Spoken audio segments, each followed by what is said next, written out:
ये का वायरल करी या का ना करी उसे पवन सिंह को कोई फर्क नहीं पड़ने वाला है। मैंने बोला ना, मेरे लिए जनता मेरा भगवान है, उनका आशीर्वाद मेरे ऊपर रहना चाहिए।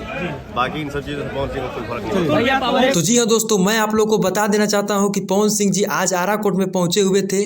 दोस्तों, जब पवन सिंह जी से यह बात पूछा गया कि ज्योति सिंह जी लाइव आ करके इंटरव्यू दे रही हैं, तो इसके बारे में आप क्या कहना चाहेंगे? तो पवन सिंह जी का जो रिएक्शन और जो रिप्लाई उन्होंने दिया, उनको तो आप लोगों ने पहले ही सुन लिया। और जी हाँ दोस्तों, मैं आप लोग को बता दूं कि पवन सिंह जी से जब यह बात पूछा गया कि आप यदि पॉलिटिक्स में आते हैं तो क्या आपका गाना नहीं आएगा और आपका फिल्म भी नहीं आएगा, दोस्तों इसके बारे में पवन सिंह जी क्या बोले, आइए देखते हैं।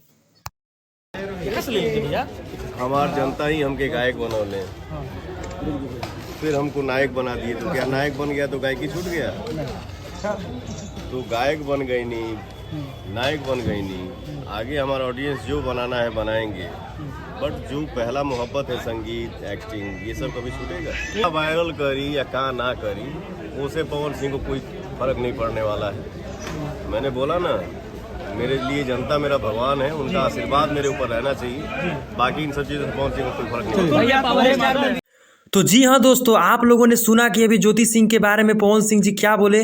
दोस्तों, आप लोग देख सकते हैं कि इनको कुछ भी फर्क नहीं पड़ता है, क्योंकि ये पावर स्टार है। और दोस्तों, आप लोग कमेंट में राय बताइएगा कि कौन सही और कौन गलत है।